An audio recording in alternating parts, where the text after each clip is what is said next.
Have you ever noticed that some of the most alluring and fascinating shows or movies typically have a massive plot twist or cliffhanger that just leave you absolutely stunned or taken aback? Sometimes it's an unexpected character that ends up being the hero or the villain in the story. Or perhaps one of the main characters reveals a secret that changes the way you view the entire story. Or a shocking event takes place that uproots everything you were led to believe about the story, and everything is just shaken. I'm sure you can think of a few movies or shows that come to mind when you think of plot twists and jarring storylines and massive events that take place. But I'm just going to share a picture with you, and you have permission. If you recognize the movie, say it out loud. First one here. Star Wars. Now, I'm not going to give away the plot twist, but when you see the picture, you automatically know what it is. All right, let's see the next one here. What about this one? Sixth Sense. Yes, absolutely. All right, next one. This one's a little trickier. Anybody? Inception. Yeah, I heard Inception. Yeah, if you haven't seen it, this is brilliant. Great movie. Okay, next one. This one's a little tricky too. Nobody? The Village. Yes, absolutely. Yep, you're right. The Village. If you haven't seen that one, major plot twist. Okay, we're going to go with a classic on this next one. Planet of the Apes. Yep, absolutely. Planet of the Apes. And then one more. Another classic. Yes, you got it. Psycho. So all of these stories, it's incredible when you stop to think about it. It's probably been years since you've seen some of these. But these stories will sit with you decades later, and you can remember just how shocking they were in the moment when the reveal happened.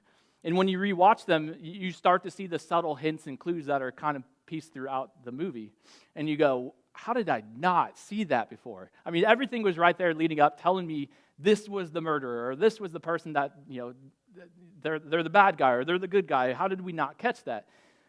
But it not only does that, it also changes how you view and watch, movies moving forward. Because you get so used to seeing these plot twists and these stories and how things are shaken up, you start to read into things and start to perceive things a different way.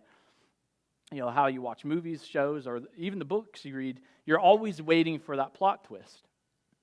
Now, 2008 had one of the biggest plot twists in modern history, and it centered around one man's decision. And we're going to hold that slide. We're not going to get to that one yet. I want this to kind of be a big reveal. Now, you guys probably already know who this person's going to be, but for the sake of staying along this theme, we're not going to reveal it just yet. So this person was the type of man that people trusted without question. He was a family man. His name was spoken with admiration within his profession and within the homes of many Americans throughout the U.S. His clients didn't just invest with him, they bragged about him. Year after year, he delivered what seemed impossible, which were steady, reliable profits no matter how wild the market swung. When others panicked, his investors relaxed. He had a secret formula, they said, that only he could understand because it was so sophisticated. So money poured in from billionaires and charities and movie stars and even small family foundations. Everyone wanted in, and for decades it seemed like this man could do no wrong. But behind the curtain, there were no magic formulas, there were no brilliant trades, just a carefully constructed illusion. The profits weren't coming in from smart investments at all. They were coming from others' investments. He wasn't growing wealth, he was recycling it, and like all illusions, it could only last until someone looked closely.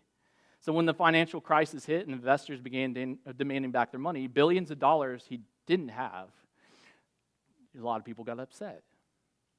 Cornered, the man confessed to his sons, who ended up turning him in. And overnight, his empire collapsed.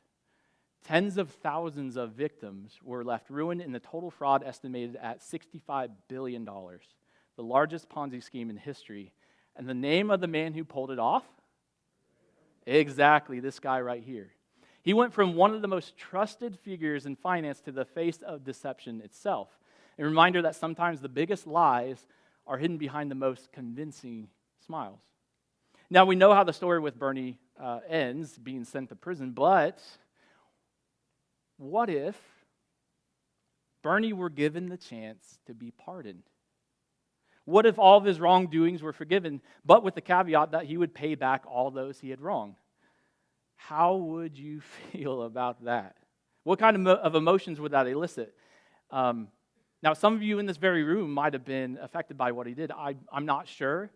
It's possible that somebody you know was hurt by his actions, and I'm certainly not minimizing that at all. But for the sake of the conversation, what if he were forgiven? I'm sure folks would be angry and upset, frustrated, shocked, dumbfounded. The list could go on, but I want to shift our focus to another plot twist. Because the story of Bernie Madoff is not unlike that of a story that happens in the Bible. Well, actually, there are a series of parables and stories that Jesus shares in the book of Luke. And this story, the one about Zacchaeus, happens to run smack dab in the middle of some of Jesus' most famous parables. And that, my friends, is where this story takes a very interesting turn. Anna alluded to this in her reading, but in Luke 19, when we look at the story of Zacchaeus, it's critical for a lot of different reasons, and she pointed out one of the big ones was he was a chief tax collector. This type of person was contracted with the Roman government to collect taxes, and often they oversaw a larger district or region in which they oversaw other tax collectors. So when they would skim money off the top, collecting taxes, that chief tax collector would do the same with them. So they made even more money than just the local tax collectors. They became very wealthy by taking what really didn't belong to them. They were despised and hated by Jewish leaders and common folk alike. And because of their work working with the Roman government, they were known as traitors. They were just hated. All of their wealth came from making money off of the rich and poor alike, but what it did to the lower class system is it compounded and worsened it because they couldn't keep up with the demands of the taxes. So when Jesus is walking around and he's talking to these different crowds, in this particular story, and those preceding it, he has the crowds of the Pharisees and the crowds of the sinners.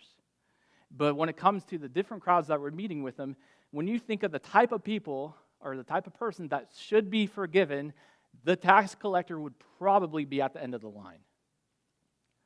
But Jesus forgives them anyway.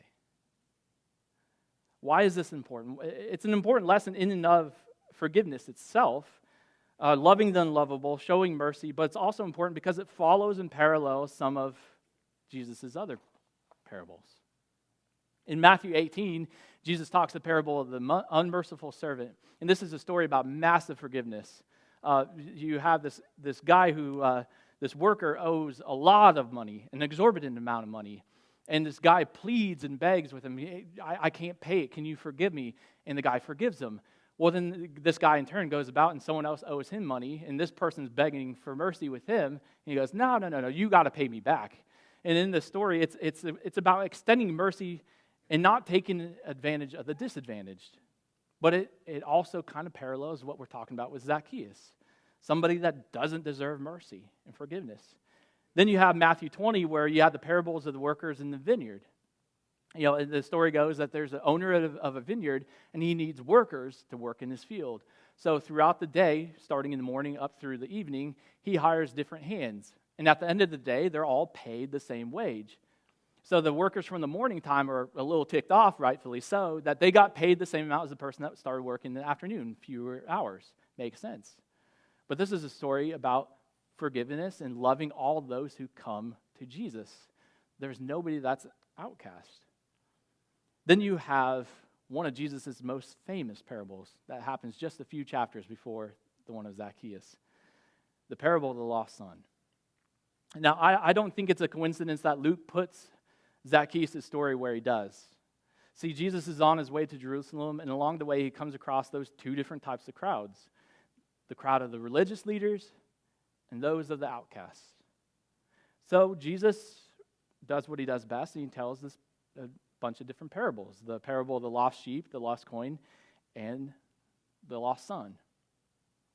So just as a refresher of this story, I'm not going to dive into it too much, but let's highlight it because a lot of what we see in this story touches upon Zacchaeus' story. And as the story goes, the man has two sons, and the younger son asks for his inheritance, which is a big deal because if the father is living, he's basically saying, I wish my father were dead. The older son gets 2/3 of the inheritance, and the younger son gets 1/3. The younger son is just saying, I want mine now so I could do what I want to do. So that's what he does. He goes off to a distant land and squanders all of his wealth. A severe famine hits. He finds himself, lost, confused, hurting, broken, and living in amongst the pigs and eating their food. So he thinks to himself, well, I could probably do better off at my father's house, and maybe I could go back and work as one of his servants. And they're fed a lot better than what I'm being fed right now. So he goes home, where he believes, he'll be welcomed back. But he also has a change of heart and a change of mind and a change of attitude. He deems himself unworthy, but the father embraces him and welcomes him back home. He gives him the robe and the ring and the sandals and the fattened calf, and they have a party. The older son comes in from the field and sees what's happening after he's been working all day, and he becomes angry when he finds out that his brother is back. And so the father goes out and pleads with his son, and the older son refuses because this entire time, he's viewed himself as a slave, as a servant working for his father's good graces. Now, the story ends there, and I have a couple thoughts I'm going to circle back around to, but let's just put this story aside for a moment, but look at it side by side with the story of Zacchaeus and Jesus' other parable of the Pharisee and tax collector. Remember, this all isn't a coincidence how Luke is putting these stories together. This is a plot twist in Luke's brilliant composition. So this is how the story of the Pharisee and the tax collector goes. Then Jesus told the story to some who had great confidence in their own righteousness and scorned everyone else. He says this, 2 men went to the temple to pray. One was a Pharisee and the other was a despised tax collector. The Pharisee stood by himself and prayed this prayer, I thank you, God, that I am not like other people, cheaters, sinners, adulterers. I'm certainly not like that tax collector. I fast twice a week and give you 1/10 of my income. But the tax collector stood at a distance and dared not even lift his eyes to heaven as he prayed. Instead, he beat his chest in sorrow, saying, O God, be merciful to me, for I am a sinner. I tell you, this sinner, not the Pharisee, returned home justified before God. For those who exalt themselves will be humbled, and those who humble themselves will be exalted.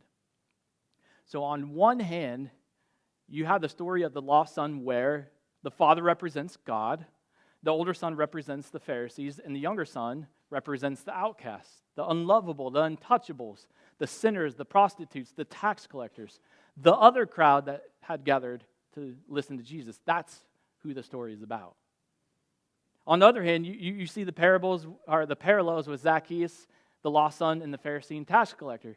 Once again, the older brother, the Pharisees, who pride themselves on doing everything right, by following all the rules, by living up to a higher standard, etc. But they neglect the necessary rule of loving their neighbor and replace it with religious piety. Thank God I'm not like that person, is what they say. Then you have the younger son, the tax collector, Zacchaeus. And in their mind, they're saying, God, have mercy on me because I am a sinner. Luke introduces us to these parables to show us the immensity of God's abundant love as shown by the Father, and how God's love is also revealed in the way Jesus embraces and receives Zacchaeus. Zacchaeus is the flesh and bones of these prior parables as a real testament to what Jesus is trying to teach. In the midst of these teachings and parables, there are real people in real places going through real issues. And here, Jesus introduces Zacchaeus to the world, and it's almost as if he's saying and declaring, this man right here, he's the younger son that needs to be forgiven. He's the tax collector that shows what true repentance and forgiveness looks like. And what should we do? Let's throw a party. Let's celebrate because the son of mine was lost but now is found. But the older brother, the other crowd, they're always going to be lurking, watching, and judging. That crowd is always going to be there wondering, how is it that they can be forgiven? Why do they deserve mercy and grace? See, the parable of the lost son reveals harsh truths to ourselves and about ourselves, because we can often find ourselves in a story being played out in real life. How do we react and respond when others are given a second chance when they don't deserve it, right? Many times we probably fit the bill of the older brother. This happens, I think, many times within faith circles when long-time church attendees see someone come to Christ and they have that mentality of, I've worked my entire life at being good, and they just come waltzing in like they belong and like they're equals. They probably don't even know how to find the book of Malachi. Come on. But guess what? This person, they do belong. That's the point of the vineyard workers, the lost son, the tax collector, and Zacchaeus. They're placed as a loved and welcome part of the family, never changed. Their ability to be loved never wavered. So coming back around to those couple of thoughts from earlier, where the story of the lost son, the prodigal son, where that story just ends. That story reveals, the story of the lost son reveals to us a couple of very important truths. I think a lot of times we get stuck in this paradigm between the older brother and the younger son, where we believe about ourselves and others that God shows favoritism or disdain based on how much we do right versus how much we do wrong. If you want to show that picture, Chris. In my mind, it kind of looks like this, where sometimes we play that role of the older son, where we think it's all about the things we got to do right, about saying the right things, doing the right things, believing all the right things, acting out all the right things, and how could anybody not love us for doing those things? And then with the younger brother, we get in that mentality of, man, I can never measure up. I can never be enough. I can never do enough. I can never think enough. I just can't earn enough. How could anybody love me? See, what this story reveals and what we've been looking at is that you already belong. Your standing with God is not contingent on how much you do for Him and how much you can do for Him. That's a trap we fall victim to. The second thing is, you already belong. Your standing with God is not stripped away by everything you've done wrong. You're not too far gone to be welcomed back. Our standing with God is not challenged or changed, and our error is believing otherwise. Now, I do believe when you look at these stories, I do believe that it takes a change of heart and mind to be able to see our standing as rightful children of God. In each of these stories, what happens is these persons show remorse, they show sorrow, they show repentance, and through that they can finally receive what's always been there the whole time, that they belong to God. See, the gospel, the good news of Jesus is that our standing with God is not conditional and doesn't change based on our belief about ourselves. God is always with us, and our position as sons and daughters doesn't change. But it takes a changed mind and heart to recognize that and to be able to receive that. The good news and hope of Jesus is untamed. It's boundless. It overcomes, it empowers, it uplifts, it strengthens, and it gives us hope. And that, my friends, is worth celebrating.